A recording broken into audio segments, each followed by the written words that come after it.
O ito pong ulam na ibabahagi ko sa inyo pwede pong pang araw-araw, tanghalian man ay hapunan. Pwede rin po sigurong panghandaan, basta nasa diskarte nyo po yun. Ayos po yan. Tingnan nyo ha. Ang maaasahang talong po ang isa sa mga bida sa ating ulam ngayon, mga kaibigan. Mula sa talong, ang aking ipakikita sa inyo. Pakisabi nga po kung saan kayo nanonood at taga saan kayo para maalaman ko po kung hanggang sa nakakarating itong mga ulam na ibinabahagi ko sa inyo sa araw-araw. Ato ipiniprito ngayon, nilagyan ko po ng konting asin, konting paminta, nanunuyo at nilagyan ko po ng konti pang cooking oil. Iprito-prito natin yan. Pagkatapos po, pag tostado na, ilagay na natin sa pinggan. Yan po ang umpisa.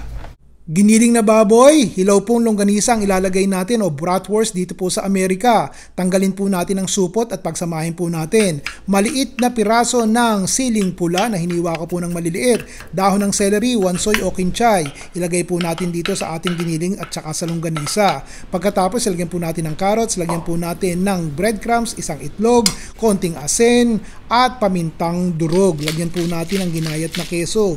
Grated parmesan cheese po ang aking ginamit. Maglalagay din po tayo ng fresh milk. Kahit evaporada ay ayos na, 1/4 cup po. Tsaka po natin ilalagay yung ating piniritong talong. Dapat po ay lagyan natin ng konting cooking oil para hindi po matuyo. Malinis po dapat ang kamay. Haluin po natin yan. 2 kutsarang cornstarch. Haluin po natin yan. Basain nyo po ng konti yung kamay nyo. Kumuhit kayo ng kapraso, pagkatapos pahabain nyo na parang langgunisa. Tapos tusukin po natin ang kawayan na pang-ihaw. O ganito po, ilalagay ko muna sa freezer ng tumigas-tigas ha. Kalahating oras lang po ayos na para pag ipinrito, hindi po nadudurog habang iniihaw. Narito po pagkagaling sa freezer. Mas mainam talaga kung iihaw nyo po kung meron po kayong maliit na ihawan na ganire na pangloob ng bahay o kahit naman yung malaki sa labas. Pwede nyo pong gamitin yun basta painitin nyo po tsaka nyo i-coat ng cooking spray para hindi po manikit.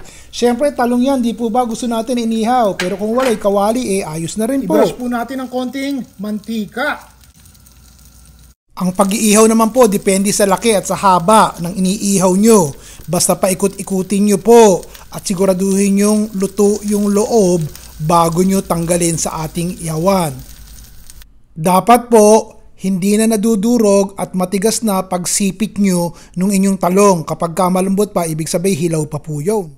O kaya naman po, ganun rin ang gawin nyo para hindi na po masyadong matrabaho. Ilalagay po natin yan sa ating refrigerator ng mga 1 oras para po tumigas-tigas ng kaunti. Pagka mainit na mantika, isa-isahin na po natin itong ating bola-bolang ginawa. Paraan po kasi ng pagluluto natin ng tortang talong ay karaniwang kumakain. Gumagamit po tayo ng maraming mantika. Nakita nyo ba konting mantika lang ginamit natin, katitik. Pwede nyo pong lutuin to all the way hanggang sa matusta at maluto.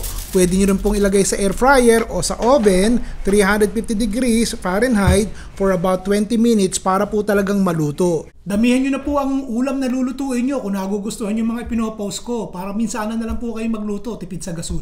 Ayos! Ron Bilaro po, hanggang bukas!